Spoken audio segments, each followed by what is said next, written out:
floor to questions from the press. So Michelle is here as the ASP Goodwill Ambassador and the mentor to all of these job seekers on the autism spectrum. And this event is really about the kickoff of a new inclusive employment initiative that we are going to pursue together with Grundfos. I'd like to call on Dora Deek. Am I saying it right? Dora Deek from Grundfos. She's based in Budapest, to welcome you all to their beautiful facility. Dora? Thank you, Mona. My name is Dora, as Mona said, and I'd like to welcome you at our premises at Grundfos. We are very glad and proud to enter into a partnership with Autism Society Philippines. Thank you for the interest from the press, and most importantly, thank you for your interest with all new applicants for come and seek a job with us. This partnership is really important for us, not only because of our legacy, but also future aspirations, and we really truly believe that you will bring great value to our company.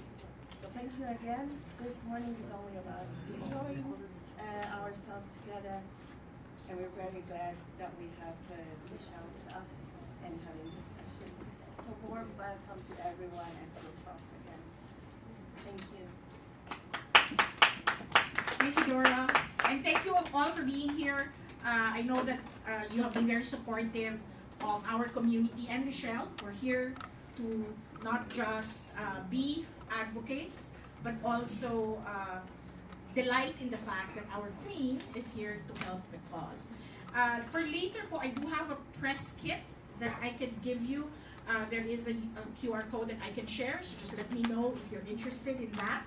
So now I would like to hand off the mic to Michelle, who needs no introduction. She's going to walk through, walk through, not rampa, but this is a unique opportunity for our job applicants on the autism spectrum to hear from a seasoned pageant queen on how to put your best foot forward. Many of you know that autism comes with challenges in socialization and communication, so this is a valuable time to hear from one of the best. Michelle? Thank you so much, Miss Mona, and good morning to everyone that's here. Thank you so much for spending your morning with us. I'm sure, for some of us, maybe we like sleeping, but this is an amazing cause, and we're here to celebrate and to really promote inclusivity around the workplace and also around the Philippines. As you all know, I am a lifelong advocate for autism awareness, acceptance, and of course, empowerment. So just to be here, seeing all of you ready to make the next step into your careers and to have a better life's purpose, it's just such an amazing feeling. So like Ms. Mona said, I am here to talk about how to put your best self forward. And believe it or not, I am not perfect. I've always believed that progress is what we should aspire to achieve, not perfection. So I have a few tips to share with all of you, and these are essential, especially because I use them in my day-to-day life. Also, I can use these in my acting career, my beauty pageant career, my social settings, and of course, whenever I take interviews. And this is actually something I practice even today, because I am in front of such a large crowd talking about something that is very important to me, so you don't want to mess that up. But here are just a few tips that I hope all of you can take to heart. Simple lang naman. Six tips. Very, very simple. Something that you can apply in anything. Okay. So number 1. Ready na ba? Okay. So the first tip is that preparedness or preparation is key. So we're all applying for a job. That's our context today. And it's important to do research on what you're applying for, what you're trying to interview. And if you're not sure, of course, we have people or representatives that have asked you to come in, maybe to take an interview, and you can always ask the HR or that representative on how maybe an interview is going to be, how the kind of questions might be. But what's important is that you come prepared, you do your research, and that, of course, we all stay professional. Is that clear? Yes. Okay. Number 2, communication is also very, very important. And what are my tips when we're communicating? Of course, this is one of the biggest aspects in pageantry, communication skills, and we have to become very, very concise and clear with what we're saying. So we don't want to blabber about something that is unrelated to the topic or the agenda that we have, but we always have to be clear and concise. But also, we also have to embrace our authenticity. We don't want to try and be somebody else. As my mother would always say, shine as your own person. So you don't want to pretend. Just let that individuality shine. And of course, who here, is this the first time for everybody? Or Interview. for interview? First job interview? No, it's not my No, first job. Not interview. really. Season Oh, interviewees. you know, maybe table should be turned and that I can take tips from all of you.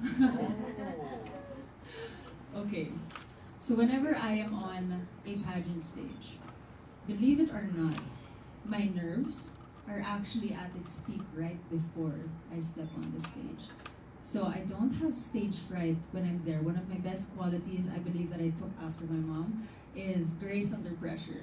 So even if I'm kinakabahan, I can still seem as if I'm not.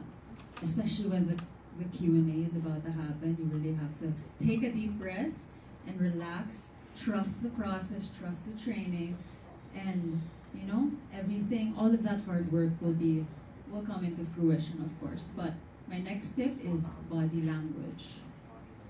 What is important in body language? Who here has mental notes with themselves on how we should act physically towards an interviewer or social settings? I do. As much as possible, try not to be too movement. Do not use too much movement. Correct. You shouldn't. Like I'm doing, I'm already fidgeting right now. I'm sorry. No, just breathe and relax. As much as possible, try not to be tightly. If you're gonna have to have movements, make sure that it's related to what you're saying. In a way, like Correct. it's Like not- self-expression or when you're explaining something. Like, Yeah, that's very true. Like you shouldn't just be pointing because of something. Like, Right. So you have to be conscious and self-aware, and those are very important things. But also, when I was first starting my acting career, actually, I always found it hard to look at my co-actors in the eye. So 2 things, especially in a corporate interview setting, is to always maintain eye contact and to have a firm handshake. So handshake, especially in a corporate setting, is very, very important. You don't want to have a flimsical handshake. You want to make sure the 2 flaps touch, and then you can shake twice. But if you have a stim, it's okay. Yes, of course, that's okay also. Because body language is a really good expression of your confidence. And when we're being interviewed, you want to appear confident. Because, you know, we all have something very unique to showcase. And by showcase, that leads me to my next point.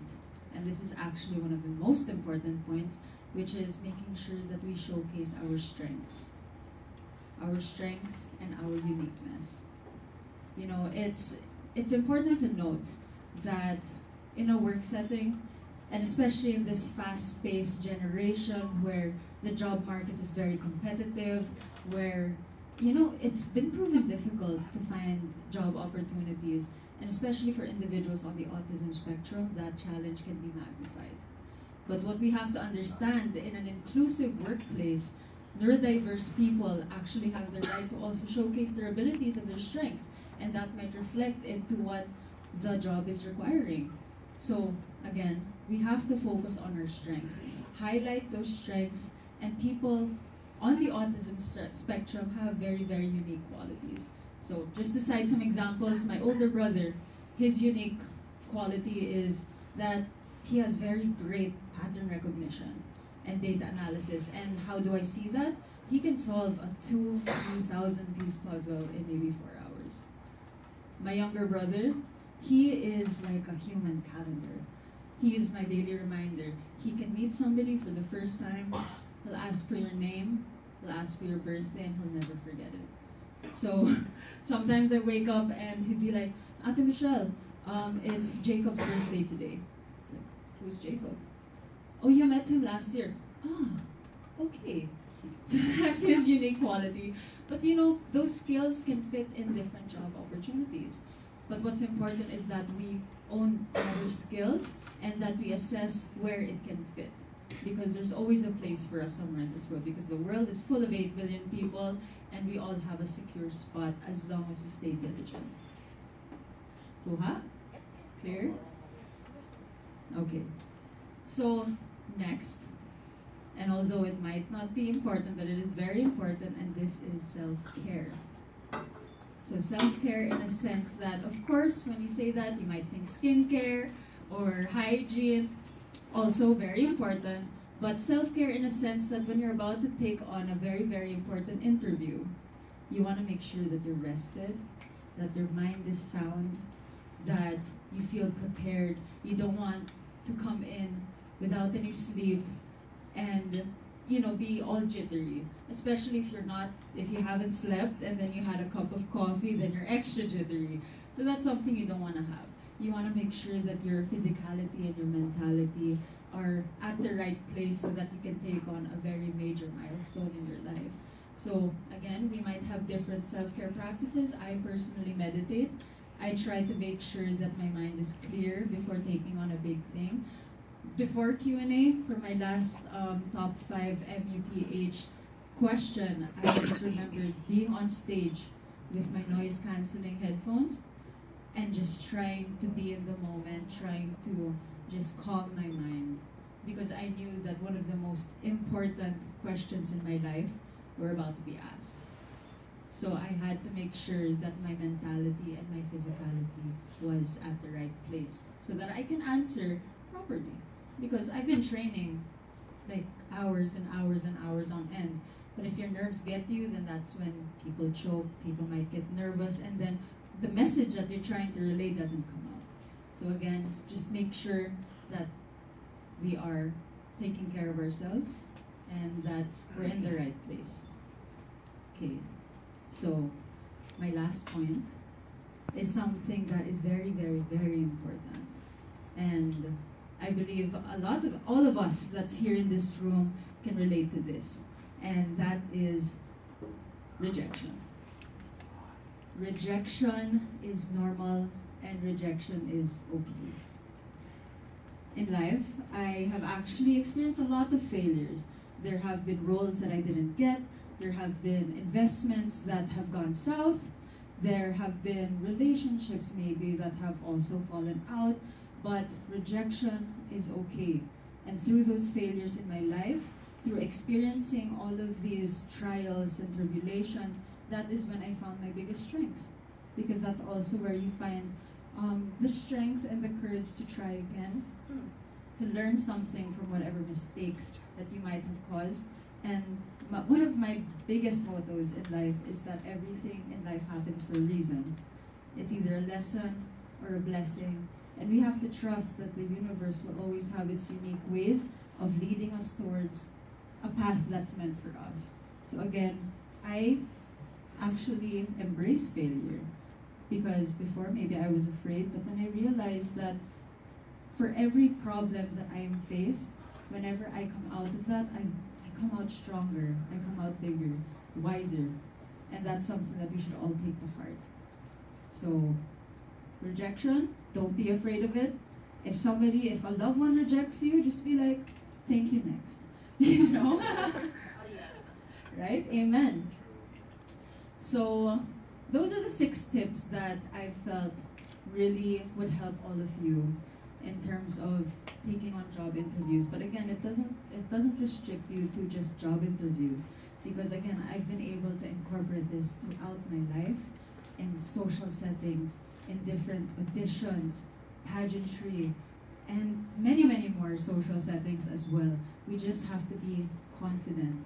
And when you're faced in a situation where you doubt yourself, remember, when you're talking to somebody, especially in an interview, what we have to highlight is our strengths and our uniqueness, because there is no one person that will be exactly identical to another. And there's always something that's very beautiful in all of us. We just have to be confident. We have to embrace our individuality and know that there is a place in this world for all of us. So that's what I have for all of you. I'd like to say thank you to Grundfos to making such a great example, to embracing inclusivity around the world. That's one of the campaigns that I really champion. It's what I'm bringing in Miss Universe as well, is really trying to promote inclusivity around the universe, not just for individuals on the spectrum here in the Philippines, but also around the world. So I hope these prove helpful to everyone. And of course, I wish all of you the best of luck. And of course, I hope that we all come out here celebrating and happy with all smiles. And again, good morning and thank you. Thank you, Michelle.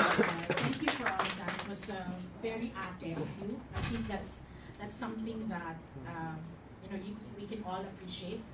I'd like to take special this time specifically for questions from our job applicants. Anybody wants to come first? Yes, I would like to come first. All right, Ian. Hello, good morning. I'm Ian, and I'd like to ask, how important is emotional intelligence in an interview, especially when there are some people on the spectrum that are seen as having low emotional intelligence? Yeah.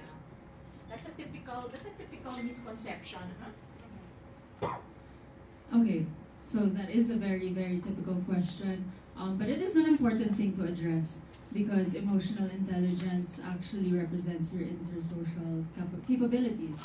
But my best advice for you would just to be very self-aware, very disciplined, and also being very respectful to those around you. We might not have the best social skills, but as long as we treat the people around us right and with respect, then that will, show who we are inside. Thank you, Michelle. Bea. Good morning. Good morning. I just would like to ask, what will happen if you unwittingly presented your weakness? How can you turn the tables around and turn it into some sort of strength in a way? Thank you. That's happened to many of us. Now you overshared and you end up saying something bad about yourself rather than the good stuff. Okay, so one thing that we have to realize is that nobody in this world is perfect. So we all have our own strengths and weaknesses. So it's okay. Maybe if you make a little hiccup, that's fine. But I think what's important to any employer is that we show our preparedness and our willingness to improve in whatever weaknesses that we might assess towards ourselves. So it's really okay to show any signs of weakness, but as long as we're willing to improve on a day-to-day basis, then that's okay. So be too hard on yourself. Yeah. Just say it's something that you're trying to improve. Anyone else? CJ. Hi, Miss Michelle. I'm CJ, and I have a question for you. How can a candidate demonstrate their enthusiasm and passion for the role during interview without appearing too eager? Paano hindi masyadong bibo? Well, eagerness is actually an amazing thing. The eagerness to work. I know a lot of people that don't want to work in their lifetime. So somebody that is eager to work is actually a good sign of a great potential employee. But like I mentioned earlier, what's important is to make sure that you come in a little bit more relaxed. So there's actually a trick that I do whenever I have a very hard scene to take in any set, especially the crying scenes, or if I'm up against a veteran. So maybe in a private restroom cubicle or in the comfort of a place that nobody can see you. Sometimes that's where I kind of make giggle, like I jump up and down or I try and laugh without making a sound just to try and relax my body so that when you come into the interview, you're a bit more relaxed and a bit more calm so that that excitement and that eagerness lessens or doesn't show that much.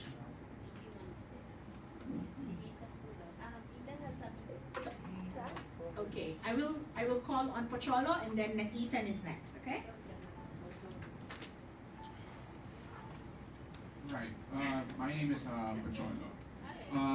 During the interview process, I have been in previous interviews as well in previous job applications, and one of the things that is brought up is how long are you going to stay in the company, or how do you see yourself in 5 years or so?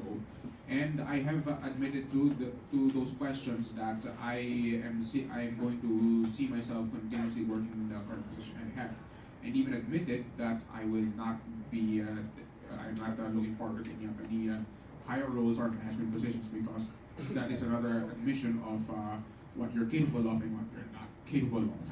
What do you say about that type of mentality? So strategies for tricky question, Michelle. Strategies for tricky questions.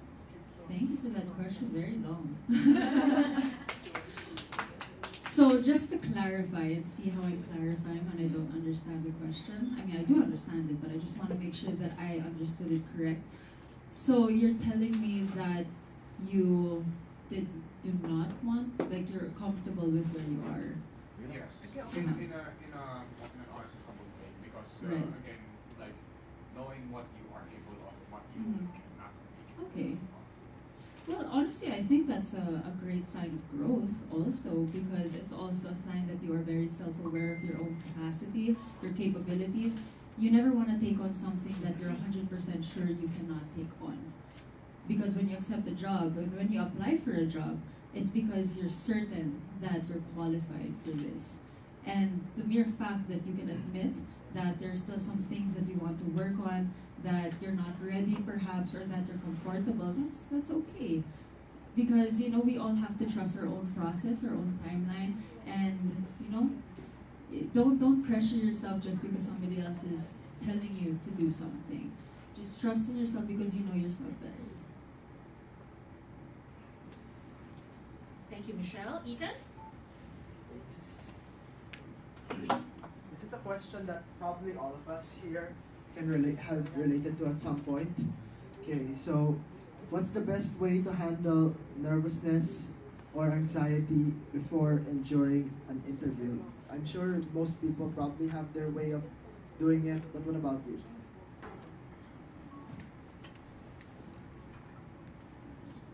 You're very right. Everybody has their own unique way on how to deal with anxiety and nervousness, because who here has never felt nervous in their life?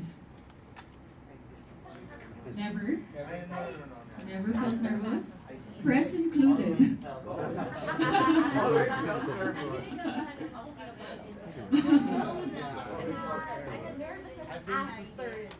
After. Sometimes after I finishing up my talent skills.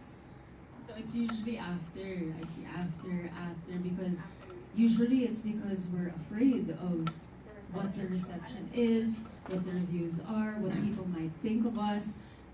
And my trick, as you asked, is I only listen to the opinions of people that actually matter. If you don't know yet, actually, when I won Miss Universe, I was one of the most heavily bashed queens. But did I let that affect me? No. One, because I knew that I put in 200% of myself, hard work, blood, sweat, and tears into my competition. I know that I improved 100% from my last competition. And if I let the negativity of the bashing affect me, then that would affect how I act day to day.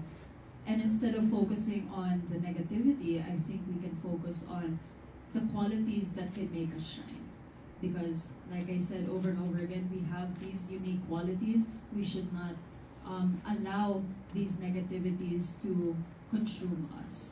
Let's just change our perspective and focus on the good, focus on the blessings and the lessons that everything has.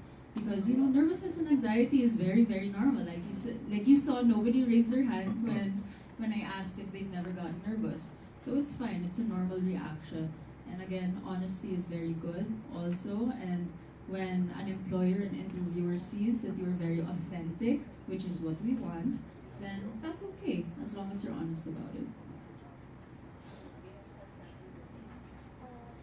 I think Patrick was raising his hand. Well, what this question is, any mistakes to avoid common mistakes to avoid during an interview? Very good question. Any common mistakes? I'll keep this simple. It's coming unprepared, being unprofessional, and of course being late. That's one of my biggest pet peeves, inefficiency and being late. So as long as we show them the complete opposite of that we come prepared, we are very professional, respectful, and we are on time, then I think we'll do a good job. Yes, ma'am. This might be my last question, but I hope you don't mind me asking this. I know that preparedness is important, but is it also alright to be able to improvise or be able to think on the fly, because there will be some instances where you weren't prepared for this certain instance or this certain question or this certain circumstances. So would you count it as being prepared in a different sort of way?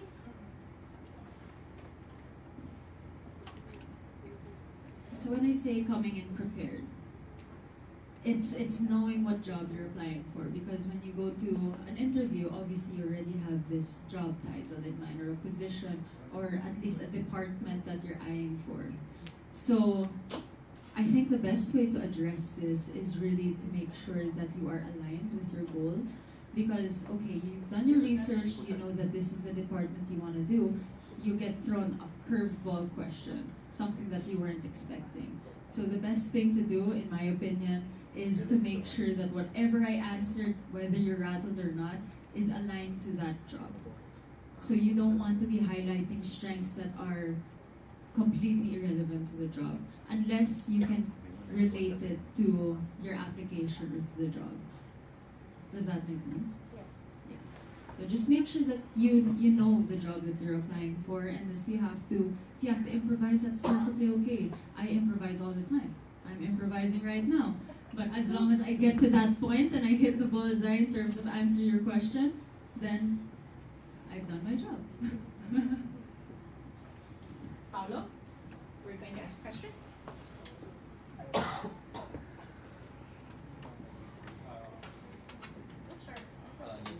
That's it. Hello, I'm Paolo. I have a question for you.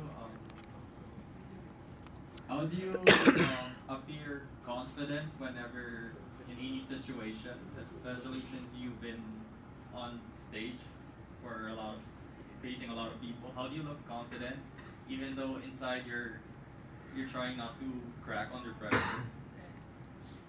Very good question.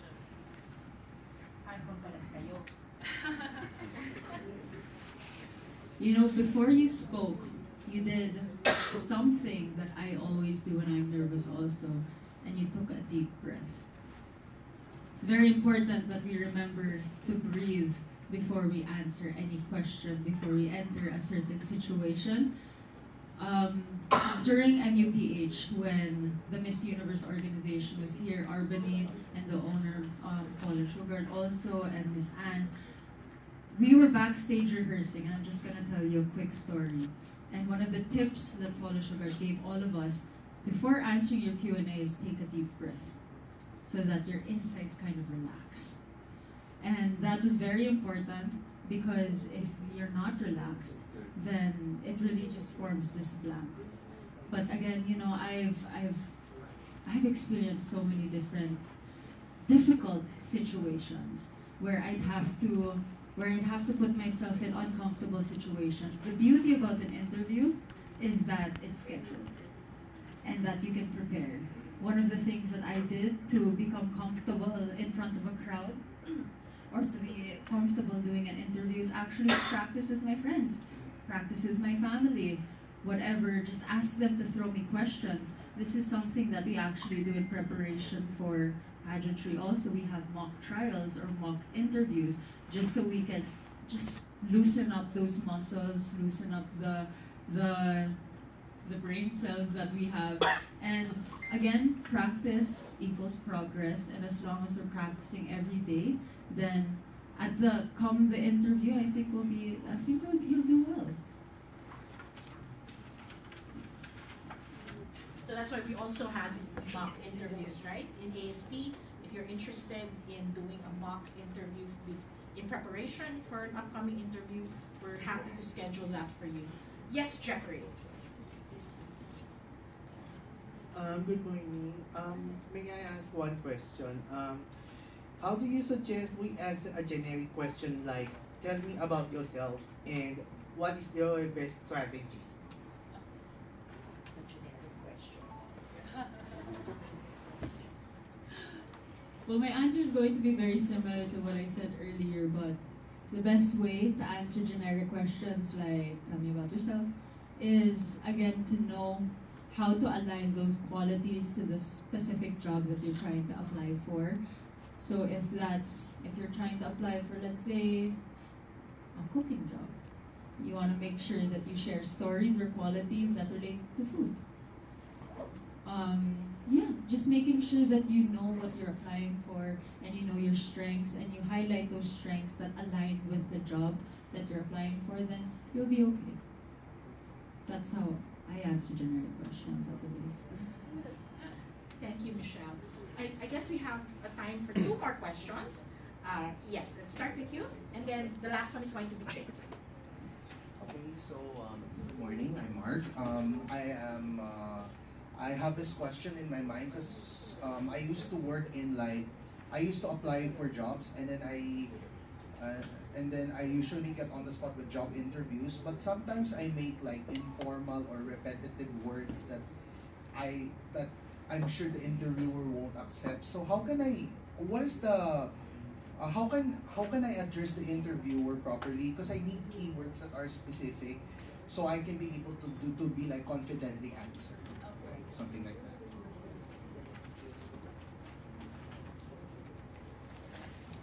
Okay, so this is a strategy that I was taught how to do when I was much younger, and so you're saying you have these common words and you don't want to sound redundant. Yeah, right? I don't want that. Okay, so this is something that you have to practice on your own or with your family or with your friends. But you can write down those words that you feel you say too much. And then right next to it, you can write down synonyms of those words. So maybe 3 or 4 that mean the same thing. And you want to say each of those words in a full sentence at least twice. And different sentences, just so that it retains in your mind and that it can come out freely when you have to use it. So it's really just about educating yourself also and trying to expand that dictionary that's in your mind. I feel like the interviewer doesn't like answers that are something that are too redundant, because sometimes that's the reason why I get rejected in so many interviews, because I don't have these confident things that I thought like that. Right. One of the tricks actually that I do to also relax, because sometimes when you say things that are redundant, it's because there's this mental block because of anxiety. So one of the things that I do, and maybe some of the pageant press here knows about this trick that I do, I actually engage with them. So if they ask you, how are you? You say, I'm fine. But then you can return the question also and say, how are you? How was your day? Just so there's that, you break that barrier a little bit so that you can be more comfortable to expressing your thoughts as you want to and not having that nervousness block whatever you want to say. So I think we have 2 more ladies who weren't able, and James. Okay, James first. And then, sige, we'll make room for the 2 ladies who haven't asked. Hello, Michelle. My name is James, and I want to ask you a question. I graduated some time ago, but I do not have job experience. What is the best way to address employment gap during an interview? Tomas, who is the country manager. Hi, good morning. Good morning. Morning, sir. Morning. So the best way to address an employment gap after some period of not working or not having any employment experience is actually to share what you've learned during that gap. Your strengths, because maybe you've grown whether it's not in a workplace, but you've grown in a personal level. You've gained skills that you can utilize, which are aligned to this job that you're applying for. Those things you can definitely use, because no time is wasted, because you're always living your life and there's always a lesson that you can learn to make sure that you come out a better person. And when you share those experiences, just make sure that you can align it with the job that you're applying for. And with that, show your eagerness to get back to the workforce, show your enthusiasm and your motivation. And the employer will see that, because again, they want somebody that can benefit their company, that is eager to work. And as long as you show those qualities, despite an employment gap, you'll be okay. Just trust in the process. Two ladies, let's ask the questions one after another. Pinky? Yes. Go ahead. Hi, Miss Michelle D. I'm Pinky, by the way. So my question for today is, what should I do if I encounter difficult or unexpected questions during an interview? How do I let them know that sometimes I need more time? Anything, para isang sagutan na lang. Your question. Good morning po. My name is Sister Danny. And what role does someone online presence and social media play in the interview process? Two very different questions. Remind me of your question again. What should I do if I encounter unexpected questions during an interview? How do I let them know that sometimes I need more time? Well, for me, it's always honesty is the best policy. Because as long as you communicate that maybe you're struggling a little bit to understand the question, maybe you need a little bit of time, that's okay. Because what you're essentially showing is, your authentic self. And again, nervousness is not the enemy here. It's okay and it's normal to feel nervous. What an employer is looking for is that you have the capacity to do the job that you're applying for. So it's okay to take a little bit of time. Time is okay. Time is my favorite resource. But as long as we know how to do the job that you're applying for right, and that you're confident that you can do it right, then you should just take it easy on yourself. It's okay. Don't pressure yourself too much. And again, at the end of the day, we can always take a lesson from that. We can try and assess where we went wrong or what our weaknesses are, and then work on it day in and day out. Rather. Okay, so your question was about social media. Okay, so the thing about social media is the unrealistic life and beauty standards that it spreads. Everybody's on social media now. What I keep saying today is that we should really stay authentic. The problem with social media is we tend to compare what other people's lives entail, what they have, what we want. But sometimes we just have to let go of our phone, live life as we see fit, make sure that we experience life for what it has to offer, because that is really where you'll get the best lessons. That's really where you get the confidence to do things, not from what you see online, but what you actually do. So my tip for that is actually to put down your phone and just experience life for what it has to offer.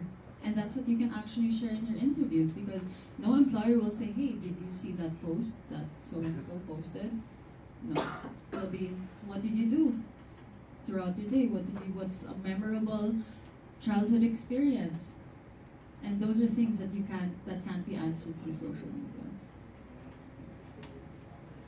Thank you, Michelle, for being so generous with your answers. At this point, I'd like to ask the applicants to stand up, put your stuff on your chairs, stay behind Michelle, around Michelle for a nice little photo. You can remove your masks. Thank you. You can sit, Michelle. Some of you can stay at the back. It's too wide, so you have to go there. Taller ones can stay at the back. Layer. Smaller ones in front. I think we need Pinky in front. Pacholo, step back. Mark, you should stay on the other side. Okay, that's fine. I think the table would be strong enough for you to sit on. Thank you. Kaya ka na. Mark, you need to squish a little bit again. Okay. Mark, closer please. Closer. Can you go in front? Alright. Is everyone visible? First, let's go for photos. Smile, everyone. 1, 2, 3. Cool, cool, cool, cool. Now, let's do video.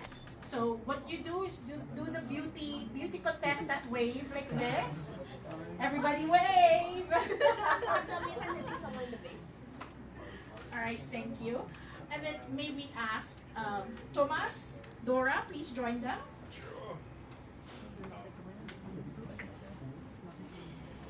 Alright, smile everyone.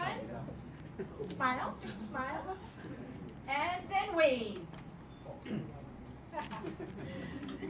Thank you. At this point, we'll take a 10-minute break so that you can grab some food as it's 10 o'clock, and we will also change into the signing tables. And we can also, Michelle can also spend some time answering questions from the press, but we will, again, return at 10:10 for the signing.